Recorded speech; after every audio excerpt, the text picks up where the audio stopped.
Há pouco, a senadora Gleisi Hoffmann tratou da questão relacionada a um tema que tem tudo a ver com o que estamos discutindo aqui, que é a questão da redução da maioridade penal, tema que a Casa vai ter que enfrentar. E é uma situação extremamente grave esta. Grave porque o nosso sistema prisional, reconheço, faliu. E as penitenciárias brasileiras não têm condição da chamada ressocialização dos apenados. Ao contrário, o nosso sistema penitenciário, por ter fracassado em todos os sentidos, hoje está simplesmente formando, pós-graduando os criminosos. Lembro até que no mês de março, o ministro Gilmar Mendes, do Supremo Tribunal Federal, esteve a convite das júris na capital gaúcha, falando sobre o sistema prisional. E ele, além de lembrar o que nós todos falamos, da falta de investimento histórica no sistema prisional, também referiu ao mau uso dos recursos pelos gestores públicos. Segundo ele, há retido no Fundo Penitenciário Nacional 1 bilhão, quase 2 bilhões de reais não aplicados, o que poderia reduzir sensivelmente o déficit nas vagas e até a melhoria do tratamento e das condições desses presídios. A frase é do ministro Gilmar Mendes. É mais fácil ganhar na loteria do que receber liberação de verbas para construir presídio, ironizou o ministro Gilmar Mendes. A burocracia criada é tão grande que no estado do Paraná se impediu a execução do projeto de construção de uma nova casa prisional pelo desacordo na elaboração de vagas para o estacionamento de veículos. Senador, isso é o suprassumo da falta de compromisso com o interesse nacional, com o interesse da sociedade brasileira. Um total descompromisso com o dinheiro público, com a falta de planejamento, com a falta de competência, numa área que é absolutamente sensível e prioritária, que diz respeito à segurança pública em nosso país.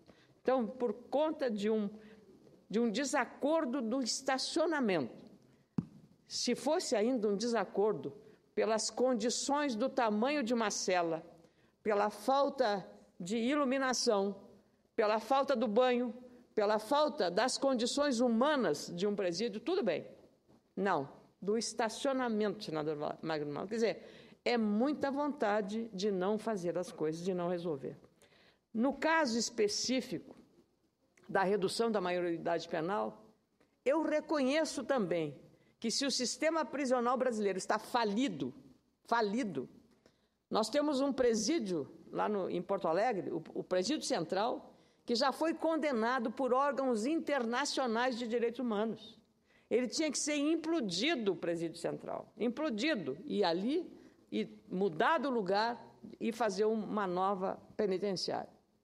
Agora, nós estamos vivendo uma situação que o dinheiro fica retido, não é aplicado, quase 2 bilhões de reais aplicado, contingenciado, dinheiro do Fundo Penitenciário Nacional, contingenciado, não é aplicado o dinheiro que deveria ir para isso. Então, o que acontece? Uma superlotação, agora recentemente, uma pesquisa, uma superlotação e o aumento da população carcerária em nosso país. Um aumento violento nos últimos anos. Mas, ainda assim, nós temos um número expressivo de criminosos andando pelas ruas. Muito grande, senador José Medeiros. Nem estou chegando ainda na redução da maioridade penal. A senadora Gleisi Hoffmann abordou aqui uma questão por uma alternativa que teremos de mudar o ECA, que é o Estatuto da Criança e Adolescente. Então, nós estamos numa situação absolutamente muito complicada. Aí o gestor público, como ele não vai resolver o problema da situação de destruição e falência do sistema prisional, não pode aprovar a redução da maioridade, porque não tem lugar para botar esse menor que será, pela lei, se for mudada, e vai para uma cadeia, como estão os presidiários hoje. Então, nós estamos numa situação muito complicada, num verdadeiro impasse. A Câmara está propondo também um referendo popular para 2016 ou 2018 para tratar do assunto. Mudar o ECA é uma alternativa paliativa. Agora, eu quero dizer também que quem mata alguém cometeu um crime. E a privação da liberdade de um criminoso é a penalidade que ele precisa receber cometido um crime. Tirou a vida de uma pessoa. Só Deus pode tirar a vida de uma pessoa, senador Magno Malta. Só Deus. Ninguém de nós. A não ser, claro, como diz o nosso Código Penal, em legítima defesa. Se alguém tentar me matar, eu tenho o direito de me defender. Mas eu vou lhe dizer, senador, hoje no Brasil, o apenado ele tem uma série de benefícios e vantagens. Ele tem a bolsa, uma bolsa que recebe, se ele é contribuinte da Previdência, até aí está dentro da lei, contribuiu para a Previdência, vai receber. Mas ele também, no Brasil, e é o único país do mundo, senador, o único, em que o presidiário, o criminoso, pode sair 4 vezes por ano da cadeia. Escolhe o dia que ele pode sair. Dia das Mães, Natal, é o famoso saidão. 4 vezes por ano, senador. Sabe o que é isso? Me concede uma parte, senhor? Concedo a parte, senador Magno. Eu ia falar da redução, mas pego essa parte do único país do mundo. Mas essa bolsa é eleitoreira, como todas as bolsas que eles criaram. Bolsa presídio, bolsa prostituta, bolsa isso, bolsa aquilo. Com a intenção tão somente de segurar essas pessoas para que garanti-las dentro de um processo eleitoral, razão pela qual esse país está falido, com a sua economia combalida, absolutamente desmoralizado e em queda livre. Qualquer esforço que se faça não vai barrar a queda livre desse país. Vossa Excelência está correta. Vossa Excelência, quando faz uma análise, que o nosso sistema prisional está falido, claro, está falido. Há muito tempo. Presídios inchados, cadeias inchadas, onde devia ter 4, tem 40, onde devia ter 40, tem 140. Tem presidiário dormindo feito coruja de cabeça para baixo, feito morcego dormindo de cabeça para baixo, porque não tem lugar, está falido. Agora, veja, quando você quer fazer uma coisa, e a tentativa de dar certo é fazer um piloto. Não é o suprassumo do mundo, mas o sistema prisional, hoje, que deu certo no mundo, é o da Itália. O indivíduo entra, é anotado na ficha dele com um lápis que é para apagar depois do dia de sair. A hora que entrou e está marcada a hora que ele vai sair. Daqui a 17 anos, daqui a 20, daqui a 8, daqui a 4, daqui a 3. Ele trabalha, parte do dinheiro do trabalho ressarce a vítima, parte ressarce o Estado e parte sustenta ele. Não existe esse tipo. Não existe rebelião, porque o indivíduo não é esquecido lá dentro. Ele sabe o dia que entra e o dia que ele vai sair. Então, veja, por que nós não temos? Falta de dinheiro não é. Ninguém vai explicar isso para um povo que está vendo o derrame do dinheiro da Petrobras pelo ralo. Ninguém vai explicar isso para um povo que está vendo que o nosso dinheiro foi aplicado em Cuba e que o BNDES foi estuprado, né? Os fundos de pensão também. Então, não dá para explicar isso para o povo. Eu falo em redução da maioridade penal desde que presidi a CPI do narcotráfico, quando era deputado federal. Vim para essa casa e me sentia João Batista, a voz do que clama no deserto, falando sozinho. Ninguém me dava atenção, ninguém me aparteava. Em 2003, eu fiz a PEC Liana Friedenbach e propus para 13 anos, porque eu achei que a gente ia fazer um grande debate no Brasil, que era uma loucura eu falar em 13 anos. Mas o presidente Lula era muito forte, ele tinha uma base muito forte, e a ordem foi botar na gaveta e colocaram, e nunca mais discutiram isso. Depois voltou a discussão, todo mundo começou a falar, entrou a PEC do senador Aloysio Nunes, de reduzir 18 para 16, que eu voto com ele, mas não concordo. Eu já tive 16 anos, já tive 18. Eu tenho 35 anos que tinha drogado da rua. Eu conheço os dois lados do balcão. Eu tenho lá na minha instituição um menino de 8 anos que é alcoólatra, 12 anos cheirador de cocaína, 13 anos que era dono da boca, 14, 15. Eu conheço isso tudo, conheço os dois lados. Eu não estou jogando conversa fora. E aí, como eles não fizeram, Eu já tive 16 anos, já tive 18. Reduzir de 18 para 16 é tentar passar mel na boca da sociedade. Uma sociedade que está sofrendo e chorando lá fora, pedindo uma solução da classe política. Eu vim estudando isso e até que cheguei a um consenso. Nós não precisamos tratar com faixa etária. A proposta é o seguinte, Vossa Excelência acabou de dizer, cometeu crime com natureza hedionda, porque você tem um elenco de crime que não é hediondo, separa o que não é hediondo. Ele roubou esse telefone, é perfeitamente recuperável. O problema é que esse menino que roubou esse telefone, ele vai para dentro da Fundação Casa, FEBEM, ESBEM, seja que desgraça for o nome, e ele fica junto com aquele que já é estuprador, com 17, com 16, que mata, sequestra. Esse que roubou esse telefone, para não morrer no sistema, ele fica igual o outro. A escola do crime no Brasil não é penitenciária.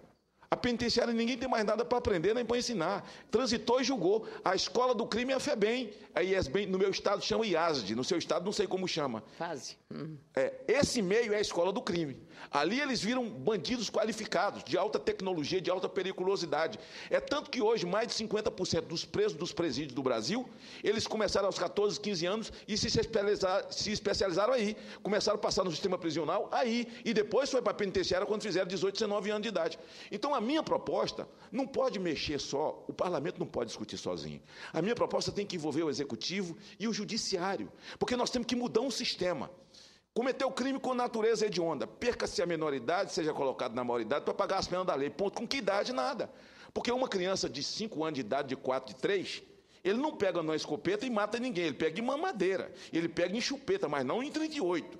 Quem comete um crime com natureza hedionda vai ter que pagar. Mas faz como? Manda para a penitenciária? Não. O sistema está falido? Não é porque está falido, porque não é para mandar para lá mesmo. Manda para a cadeia pública? Não é porque está falido? Não, não é porque está falido, para não mandar mesmo. Manda para onde? Primeiro, vamos acabar com o FEBEM, com o IESBEM, com o IASD, com a Fundação Casa, acaba com isso tudo. Isso é a escola do crime. E agora, senador, o que é que faz?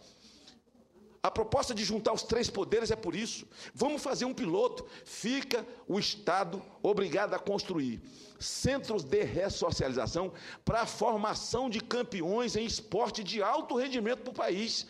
Você tira a escopeta da mão, o 38, cometeu um crime hediondo, ele não vai para o sistema, ele não vai morrer na rua, ele não será assassinado dentro do presídio, ele vem para dentro desse centro de ressocialização, onde ele vai pagar a pena dele e vai se tornar um atleta de alto rendimento. Primeiro que nós temos vocação para esse esporte. Eu convivo com esses meninos, com essa gente já há 35 anos e sei qual é a vocação deles para o esporte. Nós temos mão de obra qualificada no Exército, na Marinha e na Aeronáutica por causa da Olimpíada das Forças Armadas. Nós temos atletas de alto rendimento no vôlei, na natação, no jiu-jitsu, no boxe, no basquete. Tudo nós temos. Vamos fazer um piloto. Ora, nós gastamos 2 bilhões em estádios, que era para gastar 700 milhões em estado no Brasil, que nem futebol tem. Como que nós não temos dinheiro para fazer um piloto desse, para começar um trabalho? O mundo, então, vai passar a nos copiar, vai dizer, o Brasil descobriu a roda. O menino cometeu um crime hediondo, ele paga a pena dele e ele devolve um atleta para a sociedade. Esse menino que um dia fez a sociedade chorar, agora faz a sociedade rir, com medalha no peito. Nós vamos ressocializá-los. Então, essa proposta é cristã, é inclusiva, é social, não mata, não exclui e forma um atleta. Ora, por que não discutimos isso juntos? Eu tenho pedido aos líderes de partido, deixa eu falar com o seu partido, com a sua bancada, eles fecham a porta. Eles fecham a porta e nós estamos diante de um governo que fala, não, nós somos contra ideologicamente. Parabéns.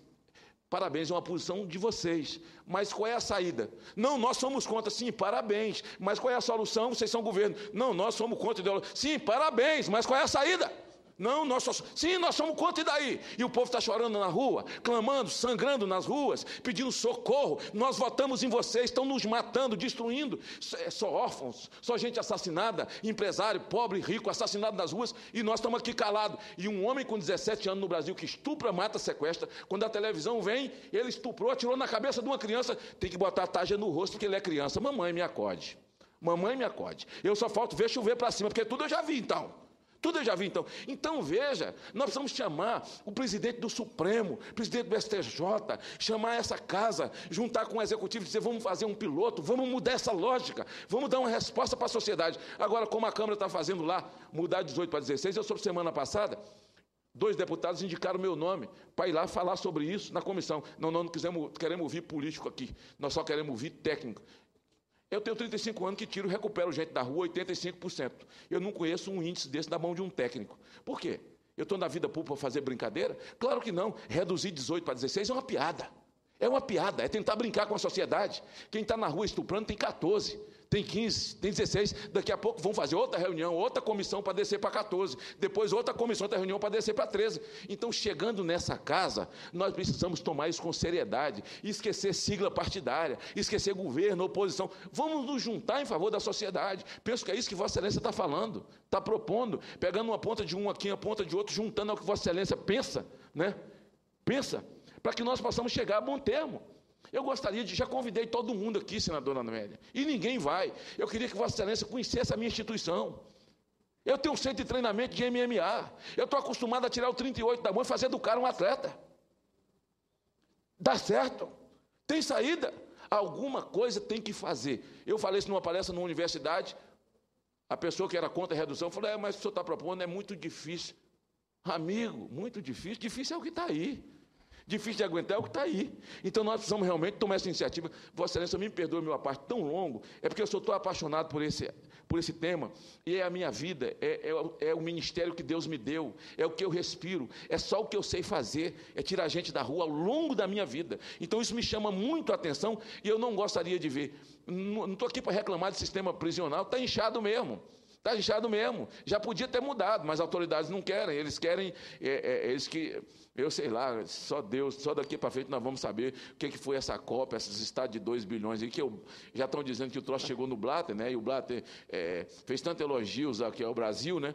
Que a gente já começa a ter medo, né, senador Flecha? Mas eu espero que quem tinha dinheiro para fazer essa lambança toda, tinha dinheiro também para mudar o sistema prisional, pelo menos começar com pilotos diferentes e fazer um piloto dessa natureza para que nós possamos responder à sociedade. Obrigada, senador Magno Malta. E Vossa Excelência traz um tema que eu sempre que falo sobre isso, tenho lembrado. Vossa Excelência citou o exemplo do sistema penitenciário italiano, que é um regime democrático, europeu, de grandes tradições na história do mundo, e um exemplo importante de como é o sistema em relação ao preso ou apenado. Ele cumpre a pena e ele tem condições e trabalha. E o trabalho dele é remunerado, mas é o trabalho dele. Então, ele tem, sim, a condição da ressocialização.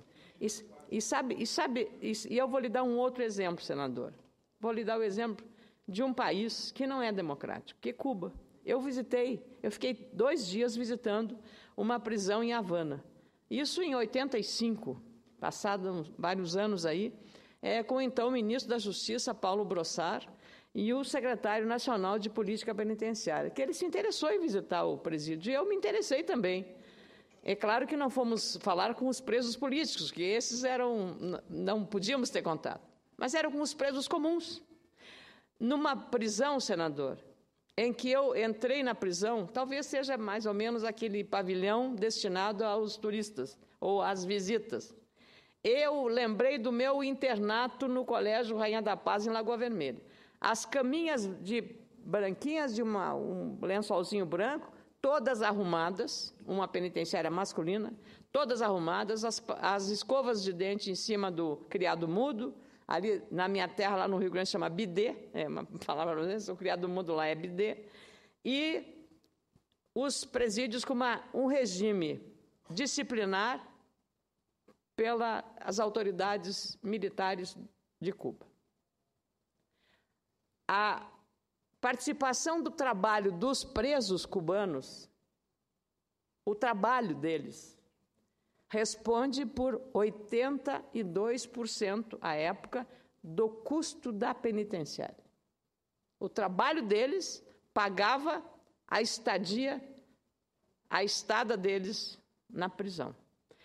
E recebiam o dinheiro que recebiam era distribuído para a família e para ele. Pouco, porém, uma remuneração. Então, divididos por habilidades. Mecânico, trabalhava numa oficina mecânica, marceneiro numa marcenaria, e quem entendia de agricultura ia plantar uma horta para manutenção do presídio.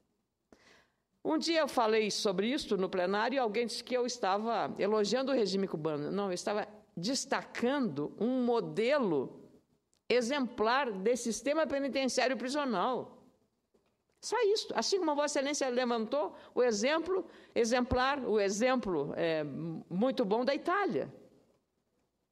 Evidente que não vou dizer que o exemplo melhor é os Estados Unidos com a bola lá nas prisões de Guantánamo, com uma bola de ferro no tornozelo do bandido. Não necessita isso.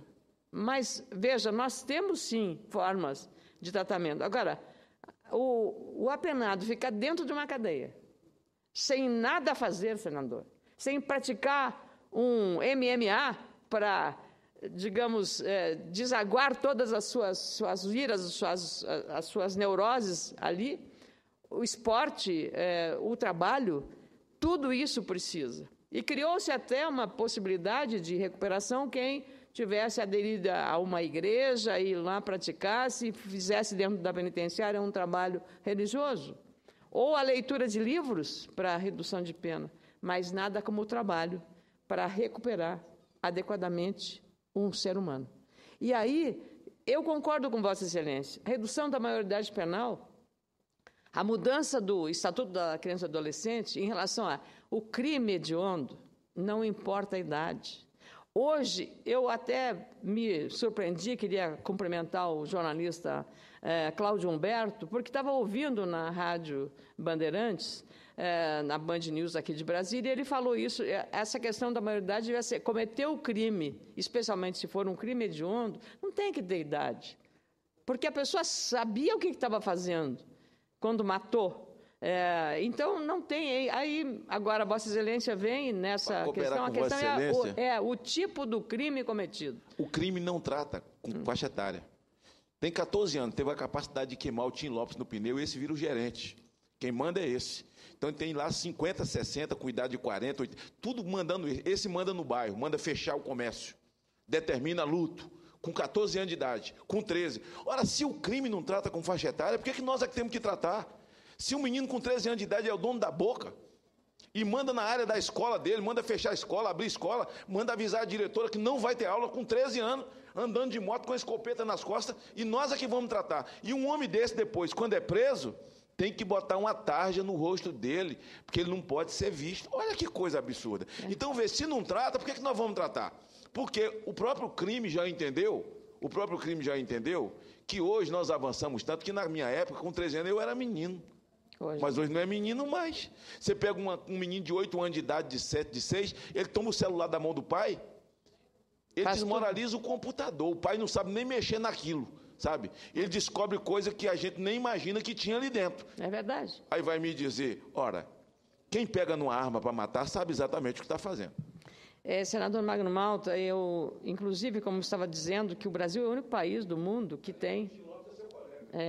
o Tim Lopes, sim, uma vítima fatal, porque exatamente tratava de informar a sociedade sobre o que acontecia naquelas regiões do Rio de Janeiro. Mas o que eu queria dizer é que o Brasil é o único país que dá o privilégio, eu diria um tratamento para o apenado que cometeu um crime e por isso está preso, de poder sair da cadeia 3 vezes por ano, em 3 datas, Dia das Mães, Natal, é o famoso saidão.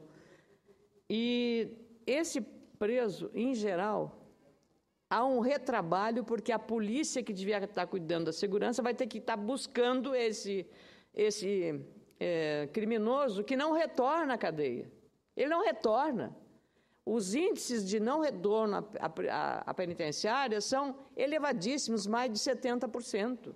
Então, há um gasto adicional para recuperar, trazer de volta para a cadeia. Ora, quando devia estar cuidando da segurança. Então, permite uma parte, eu fiz esse projeto, senador. O meu projeto não tira este benefício de sair, mas limita, em vez de 4, uma saída por ano, uma saída apenas, mas na condição de que ele seja réu primário e não seja reincidente, não tenha cometido o crime.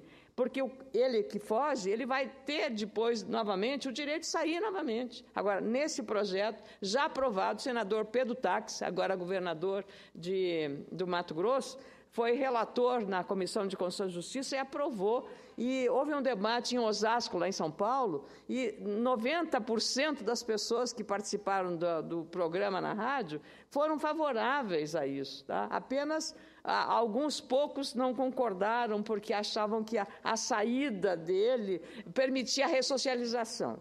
Ora, se ele sai dali sem um tostão no bolso, o que ele vai fazer para ter o dinheiro? Assaltar o primeiro que ele enxerga. E é isso, a reincidência do crime lá nós temos no Rio Grande do Sul vários casos, no Brasil inteiro vários casos. Então, simplesmente não está tirando, mas está criando as condições. Com muito prazer, eu concedo a parte do senador Flecha Ribeiro. Primeiro, senadora Ana Amélia, quero parabenizá-la pelo pronunciamento que Vossa Excelência faz na tarde de hoje.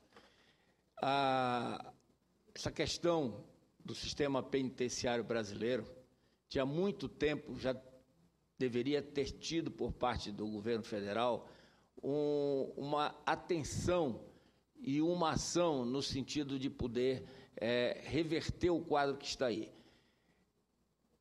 A violência no Brasil hoje, em todos os estados, não há um estado que possa servir de exemplo para a nação. O próprio Rio de Janeiro, com as unidades pacificadoras, que já agora estão retornando ao que era antes, e o governo está se achando incapaz de mantê-las. Então, era um exemplo que estava dando certo e que, de uma hora para outra, voltou a ter a prática de violência nessas áreas já instaladas as unidades pacificadoras. É preciso, Vossa Excelência tem toda a razão, eu acho que o projeto que Vossa Excelência propõe, de que ao invés de 4 saídas para o apenado, que tenha uma, e se ele não retornar, não tenha mais nenhuma. Não tenha mais nenhuma. Agora, é preciso que haja realmente esse controle. Eu acredito que essa questão do sistema penitenciário tem que ser uma ação tripartite. União, estados e municípios. Os 3 entes federados que possam agir em conjunto. Não adianta você ter verbas para o sistema penitenciário que não são liberadas. Que, como Vossa Excelência colocou aí, 2 bilhões de reais para o superávit primário. Tudo é superávit primário. Não se pensa em outra coisa. Agora, os estudantes universitários estavam fazendo a sua faculdade pelo programa de financiamento do FIES, foi cortado em 50%. O que é que vai acontecer com esses 50% que foram cortados? Vão deixar de estudar. E a marca do governo é Brasil, Pátria Educadora. Então, tem que educar e não dizer que vai educar. Então, é preciso, eu acho, que o momento tem que ser agora. Talvez o Senado, o Congresso, possa ser o mentor da ação, no sentido de juntar os 3 entes para que possam agir. Obrigação é do Estado. O recurso deveria ser transferido pela União, que não o é. E o município é onde acontece o crime. É lá onde as pessoas nascem, vivem e morrem. Então, é preciso pensar. Não dá mais para continuar como está. É preciso que haja uma ação para encontrar um caminho. Exemplos tem muitos no mundo todo que a gente pode não copiar, mas adaptá-lo para aquilo que seja a realidade do nosso país. Fazer um sistema penitenciário, como foi dito aqui, que o apenado tenha condições de trabalhar, produzir para o seu sustento e da sua família, e não receber um dinheiro e ficar preso. Às vezes, ele pode até pensar, pô, se não fosse tão horroroso como é, o cara podia raciocinar, eu vou ser preso, eu vou ter alimentação garantida, um recurso que me parece na ordem de R$900, eu transfiro para minha família Se eu for trabalhar lá fora, eu vou ganhar um salário mínimo, vou ganhar menos do que isso, e ainda vou ter que trabalhar. Essas distorções é que levam à situação que levaram o Brasil a essa situação lamentável que se encontra. Parabéns e votarei e trabalharei para o seu projeto ser aprovado rapidamente. Eu tenho, além desse projeto de limitar apenas a uma saída por ano, senador Flecha Ribeiro, eu também sou autora do PLS 25 de 2014, que proíbe o contingenciamento do recurso para o fundo penitenciário para ser aplicado, de fato, esse dinheiro. E essa é a situação.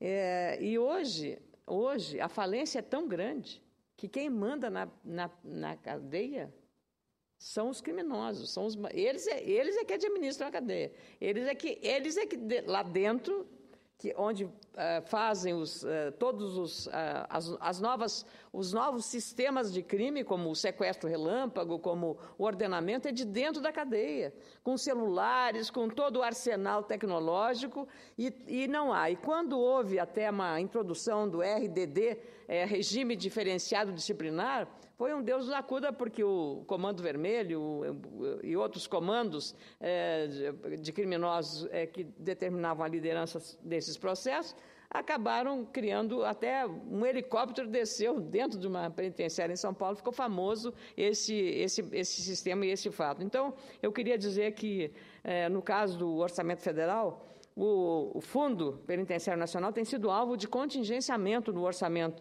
E isso prejudica os repasses das verbas que os estados possam construir ou reformar estabelecimentos penais.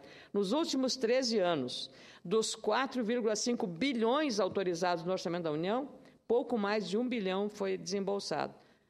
É inaceitável que os recursos de um fundo tão lucrativo quanto o do FUNPEN, com mais da metade das receitas, 63,68%, formadas por loterias, sorteios de números de apostas, não sejam disponibilizados para áreas tão importantes como é a segurança pública. Então, eu queria exatamente reforçar a convicção sobre esse tema. E a questão da maioridade penal, existem, senador José Medeiros, eu estou finalizando, fui muito bem, digamos, auxiliada em dois brilhantes apartes aqui do senador Magno Malta e do senador Flecha Ribeiro, dizer que no nosso sistema prisional, por políticas equivocadas e falta de uma boa administração do recurso público para a área de segurança, não pode ser usada como desculpa e bode expiatório para retroceder sobre esse tema que nós precisamos cada vez mais insistir.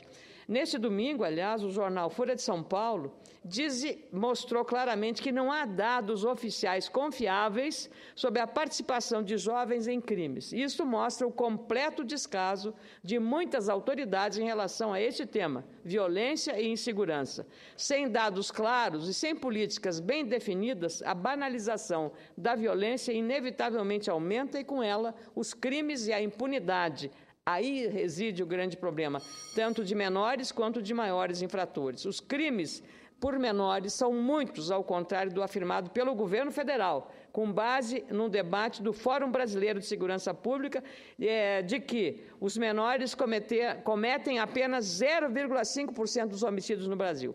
Por causa da ausência dos dados nacionais sobre este relevante tema, a própria Folha de São Paulo foi obrigada a solicitar a todos os estados números sobre a violência cometida por menores. Com metodologias variadas, apenas 8 estados e o Distrito Federal divulgaram as informações referentes ao ano passado. E olha só, em 7 dos estados consultados, a participação de menores em crimes foi igual ou superior a 10%. 10%, quando o governo fala que, no geral, é 0,1%. 10%. No Ceará, a participação chegou a 31%. No Ceará. No Mato Grosso, no seu estado, o percentual foi menor, 4%. São Paulo e Rio de Janeiro, cidades que costumam ter elevado índice de violência por suas dimensões, não forneceram dados ao jornal Folha de São Paulo. Para reforçar quão preocupante é a situação da violência no país, basta conversar com as pessoas na rua ou com qualquer amigo que a gente tem que já sofreu um assalto. Todos os dias a violência e a falta de segurança fazem parte não apenas das manchetes dos jornais, mas também da rotina das pessoas, independentemente de classe social. Há 2 semanas, por exemplo, a adolescente Daniele NF, de 17 anos, uma das 4 garotas estupradas e espancadas por 4 adolescentes e um adulto, morreu no hospital de urgência de Teresina, no Piauí.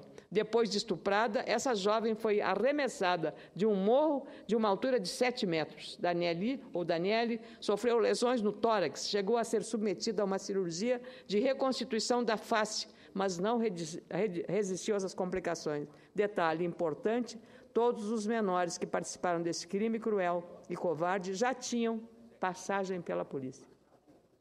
No meu estado do Rio Grande do Sul, pelo menos 19 adolescentes fizeram uma monitora da Fundação de Atendimento Socioeducativo, FASE, refém entre 22 horas de domingo a 1 hora da manhã de hoje, em Porto Alegre. O caso aconteceu no pavilhão superior do complexo da FASE da Vila Cruzeiro. FASE é como se chama lá, senador Magno Malta, no Rio Grande do Sul.